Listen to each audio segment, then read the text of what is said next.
రెడీయా?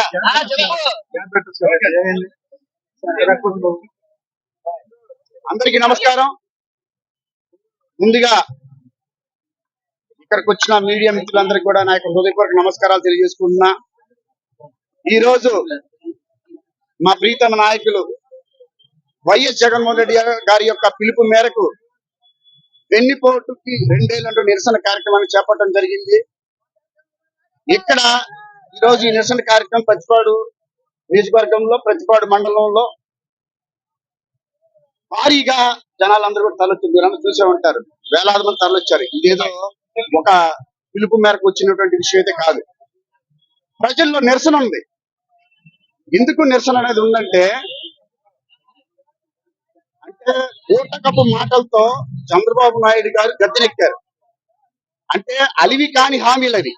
అంటే నిజంగా ఈ అలివి అయితే ఈ రోజు మాకు ఈ పరిస్థితి వచ్చేది కాదు. ఈ 2 ఏళ్ళకి కూడా వెన్నుపోటుని ఈరోజు చేయాల్సిన పరిస్థితి వచ్చేది కాదు.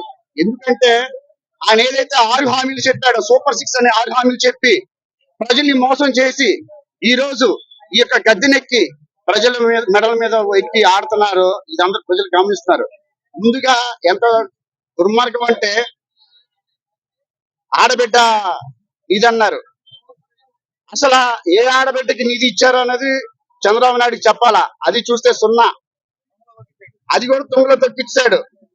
సరే, అది వదిలేద్దాం. మైనారిటీలు, ఎస్సీ, ఎస్టీ, బీసీ మైనారిటీ 50 ఏళ్ళ పైబడిన వాళ్ళు ఎవరైతే ఉన్నారో వాళ్ళందరికీ కూడాను 4000 రూపాయలు పెన్షన్ ఇస్తానని చెప్పి అన్నాడు. అది 0నే. అది 0నే. ఇంకోటి చెప్పాలి మీకు. ఇంకోటి చాలా ఇంపార్టెంట్ పాయింట్ ఏంటంటే, పాపం నిరుద్యోగ వృత్తి కింద ఎవరైతే 20 లక్షల మందికి మేము ఉద్యోగాలు కల్పిస్తామని చెప్పేసి చెప్పినటువంటి చంద్రబాబు నాయుడు కుటుంబ ప్రభుత్వం ఎవరైతే బాండ్లతో ఇచ్చారు. ఎంత దుర్మార్గమైనటువంటిదంటే ఇది మోసం. బాండ్లతో కూడా మోసం చేస్తారు. బాండ్ అంటేనే ఇన్సూరెన్స్, గ్యారంటీ. బాండ్లతో మోసం చేసినట్టు ఏకైక ఘనత అనేది ఓన్లీ చంద్రబాబు నాయుడు గారికి, ఆ కుటుంబ ప్రభుత్వానికి చెల్లింది. ఎందుకంటే 20 లక్షల ఉద్యోగాలు ఇస్తామని చెప్పినటువంటి ఈ యొక్క కూటమి ప్రభుత్వం నిరుద్యోగ వృత్తి కింద అది ఇవ్వని పక్షంలో దగ్గర 3000 రూపాయలు వాళ్ళందరికీ ఇస్తామని చెప్పండి. ఈ రోజు చూసుకున్నట్లయితే వాళ్ళకి కూడా ముందు 0. ఇది చూసుకున్నట్లయితే నెక్స్ట్కి వెళ్ళాలి మనం. ఇంకా రైతు బంధు కింద, రైతు బీమా కింద ఏదైతే ఇస్తామని చెప్పేసి అన్నారో, సంవత్సరానికి 20,000 రూపాయలు చొప్పున ఎకరానికి అని చెప్పిస్తా అన్నారు. ఆ సంవత్సరానికి 20,000 రూపాయలు ఇవ్వకపోగా ఈ 2వ సంవత్సరాలు కూడా 40,000 రూపాయలు బకాయి ఏర్పడింది. ఎక్కడో కొంతమంది వరకు ఒక 14,000 రూపాయల వరకు చెల్లించడం. అందులో కూడా 7 లక్షల మందికి కూడాను ఎవరైతే రైతులు ఉన్నారో వాళ్ళందరినీ కూడా తొలగించడం జరిగింది. ఇది ఎంత దుర్మార్గమైనటువంటి పని అంటే కూటమి ప్రభుత్వం ఏం చేసినా చెల్లుద్ది. ఏ కూటమి మాటలు చెప్పినా సరే మళ్ళీ ప్రజలు గొర్రెల్లాగా, పిచ్చోల్లాగా మళ్ళీ ఓట్లేస్తారనేటువంటి ఒక నమ్మకంతోనే కదా ఈ కూటమి ప్రభుత్వం చేసింది. ఇంకోటి చెప్తా, అంటే ఇవన్నీ జరిగితే రైతును మోసం చేసావు, నిరుద్యోగులను మోసం చేసావు, ఆడబిడ్డను మోసం చేసావు. ఇంకా ఆడబిడ్డల విషయాలు 2 ఉన్నాయన్న. ఏ విషయాలు అవి? ఫస్ట్, నీకు దీపం పథకం కింద ఇంటికి 3 సిలిండర్లు ఇస్తానన్నావు. ఇచ్చావా చంద్రబాబు నాయుడు గారు? మీరు ఇచ్చారా? ఇవ్వలేదు కదా. అసలు అక్కడో ఎక్కడో అరాకొరా 1-2 సిలిండర్లు ఇచ్చారు. ఇప్పటికి 2 సంవత్సరాలు చెప్పుకున్నట్లయితే, 2 సంవత్సరాలు చూసుకున్నట్లయితే దగ్గర 6 సిలిండర్లు ఇవ్వాల్సినటువంటిది ఉంది. మీరు 6 సిలిండర్లు ఇవ్వకపోగా ఎంత దుర్మార్గం అండి ఇదా. అలాగే ఇంటింటికి, అంటే ఎవరైతే చదువుకున్న పిల్లల కింద, అమ్మకు తోడు కింద, తల్లికి వందనం కింద చదువుకున్న ప్రతి పిల్లాడికి నీకు 15,000 ఇస్తానన్నావు. అది ఇచ్చావు. పోనీ అది ఇచ్చావా? చంద్రబాబు నాయుడు గారు, మిమ్మల్ని అడుగుతున్నాం. మీరు ఇన్ని మోసపు మాటలు పెట్టి ఏదనంటేనేమో మేము ఇచ్చేసాము అంటారు. ఇచ్చేసాము, మనం అన్ని కూడా కంప్లీట్ చేశాము, ఏదైతే పథకాలు చెప్పామో ఎవరన్నా అడిగితే వాళ్ళ 4 మందం అన్నారు. అంటే ఏంటి? 2 సంవత్సరాలు అయిపోయిందా మీ యొక్క పథకాలు? ఇక 3 సంవత్సరాలు ఎవరా మీరు? ఇక 3 సంవత్సరాలు ఎవరా? పోనీ అలా కాదు, ఇంకోటి ఉంది. మహిళలకి ఫ్రీ బస్ అన్నావు. ఫ్రీ బస్ ఇచ్చావా? ఫ్రీ బస్ అనేది 16 కేటగిరీలు ఉంటే ఎంతమంది? 6 కేటగిరీలు చెల్లుతున్నారు. మిగతా వాళ్ళందరికీ కూడా ఇబ్బంది కలుగుతుంది కదా. ఇవన్నీ మనకు పట్టవు. ఇవన్నీ మనకు పట్టకుండా మనం చేసేటువంటి పనులు ఏంటంటే ప్రజల్ని మోసం చేసి అంత దుర్మార్గమైనటువంటిది. అంటే ఏదైనా స్కామే.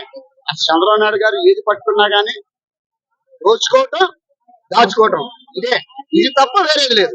మీరు గమనించుకోండి. రీసెంట్ గా ఎంత దుర్మార్గంగా ఉందంటే ఇది డిఎస్సి విషయం గురించి మనం మాట్లాడాలి. మెగా డిఎస్సి, అది మెగా డిఎస్సి కానే కాదు, ఆ పేరుకి మాత్రం చెప్తారు. వాస్తవంగా మేము చెప్తున్నాము, మేము ఒకేసారి 1,30,000 పై చుట్టుబడి ఎట్ ఏ టైం ఉద్యోగాన్ని కల్పించిన ఘనత ఏకైక వైఎస్ఆర్ కాంగ్రెస్ పార్టీకి ఉంది. అది only one and only Jaganmohan Reddy గారి వల్ల మాత్రమే అవుతుంది. ఇది ఎవరి వల్ల కాదు. ఈ రోజు మెగా పేరిట మెగా డిఎస్సి పేరిట మీరు 16,000 ఉద్యోగాలు అన్నారు. మీరు చూసుకున్నట్లయితే మా ప్రభుత్వంలోని మీరు 6,000 ఉద్యోగాల వరకు మీరు అప్పుడే ప్రకటన జరిగింది. డిఎస్సి ఓపెన్ చేశాం, కానీ ఏం చేశారు మీరు? 10,000 యాడ్ చేశారు. ఓన్లీ 10,000 యాడ్ చేసి ఏం చేశారు? డిఎస్సి పరీక్ష అనేది నిజం చెప్పాలనుకుంటే ప్రతి మధ్య తరగతి వాడి ఇంట్లో వాడు డిఎస్సి ఎగ్జామ్ రాసుకుంటే ఒక గవర్నమెంట్ ఉద్యోగం వచ్చింది, టీచర్ జాబ్ లేదా స్కూల్లో పని చేసుకోవచ్చు, మన లైఫ్ సెక్యూర్డ్ గా ఉంటాయని చెప్పి ప్రతి ఒక్క మధ్య తరగతి వాడు, పేదవాడు కళ, అలాగే చదువుకున్నాడు కళ. ఎంత దుర్మార్గమైన చంద్రబాబు నాయుడు గారు డిఎస్సి పరీక్ష అనేది అసలు సీరియస్నెస్ లేకుండా, అంటే డిఎస్సి కన్వీనర్ ఎవరైతే ఉన్నారో ఆయన నిర్వహించాల్సినటువంటి పరీక్షను వాళ్ళు నిర్వహించుకోగా SCCRT, state council of educational and research training, దీని పేరు ఎస్సీఈఆర్టీ అనేది.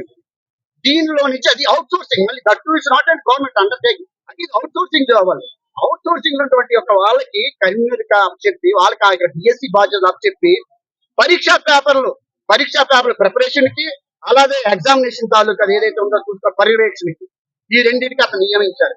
ఎవరైనా డిఎస్సి అంత ఇంపార్టెంట్ ఎగ్జామ్ ని 16,000 మంది పై చుట్టున్నటువంటి యొక్క వాళ్ళ యొక్క ఆశని అలాగా అంత అభద్రతగా అంత నెగ్లిజెంట్ గా అలా ఎగ్జామ్స్ కండక్ట్ చేస్తారు ఎవరైనాండి, బాధ్యత లేకుండా?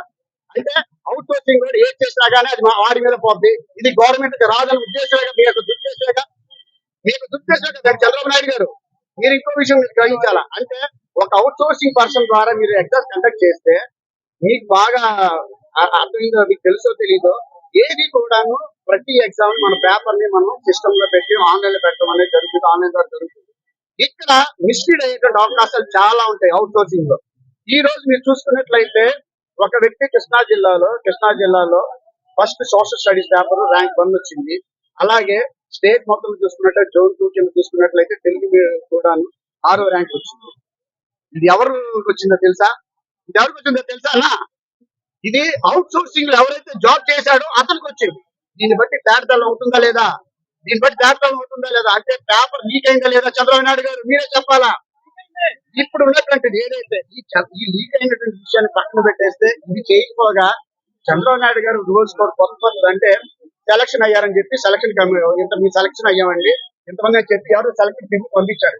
భూ ప్రపంచంలో ఎన్నడూ లేని విధంగా ఆల్రెడీ నువ్వు మెరిట్ ఎవరైనా ఎగ్జామ్ రాసావంటే మెరిట్ లిస్ట్ వస్తుంది, కానీ మీకు ఈ మార్కులు వచ్చింది, మీకు ఇంత ర్యాంక్ వచ్చింది, దీనిలో vertical reservation and horizontal reservation ప్రక్రియ కింద మీకు ఇలా వచ్చినాయి, ఇదిగోండి ఈ పోస్ట్ 1:1 రేషియోలో పోస్ట్ వచ్చిందని చెప్తాం. ఇది కరెక్ట్. ఇది చేశారా మీరు? ఇది ఎక్కడ చేశారు? ఓన్లీ సెలెక్ట్ అయ్యామని మాత్రమే మీరు చెప్పడం జరిగింది. అసలు ర్యాంకులు ఇది, అసలు మెరిట్ స్టూడెంట్ యొక్క ఎక్కడున్నాడు, వీళ్ళందరూ ఎక్కడ చేస్తారు అంటే ఎక్కడ కూడాను మీరు చేసినటువంటి స్కెచ్ లో ఇది ఒక భాగం. ఎందుకంటే మీరు ఎవరినైతే ఎవరైతే అనుకున్నారో వాళ్ళకి మాత్రమే రావాల్సినటువంటి యొక్క దురుద్దేశంతో, కుట్రతో పేద మధ్య తరగతి వాళ్ళ యొక్క పొట్టు కొట్టడానికి మీరు చేసినట్టు పన్నాకి మీరు పోనీ అక్కడ తాగలేదు, పోనీ మీ వాళ్ళు కూర్చుకున్నారా అంటే అలా కాదు. నెక్స్ట్ ఏం చేశారు మీరు?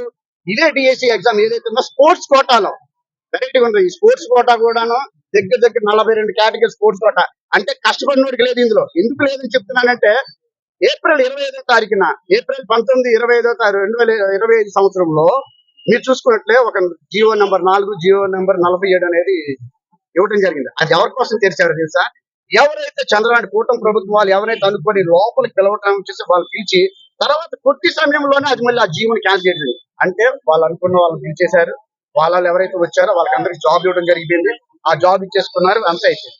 మీరు రీసెంట్ గా చూసినట్టయితే ఒక వీడియో బయటకు వచ్చిందన్న అందరు చూసే ఉంటారు, లీక్ అయింది. అది కూడా గవర్నమెంట్ ఆ డిస్ప్లేలో గవర్నమెంట్ ఆఫ్ ఆంధ్రప్రదేశ్ డిస్ప్లే ఉన్నటువంటి యొక్క ఫోన్ లో నుంచి డిస్ప్లే అయింది. మీరు అందరూ చూసినట్లయితే అది ఎంత దుర్మార్గం అంటే ఆయన ఫోన్ చేసి ఒక్కొక్క జాబ్ కి 15 లక్షల నుంచి 20 లక్షల రూపాయలు డిమాండ్ చేస్తున్నారు. ఎంత అన్యాయం అన్నా ఇది.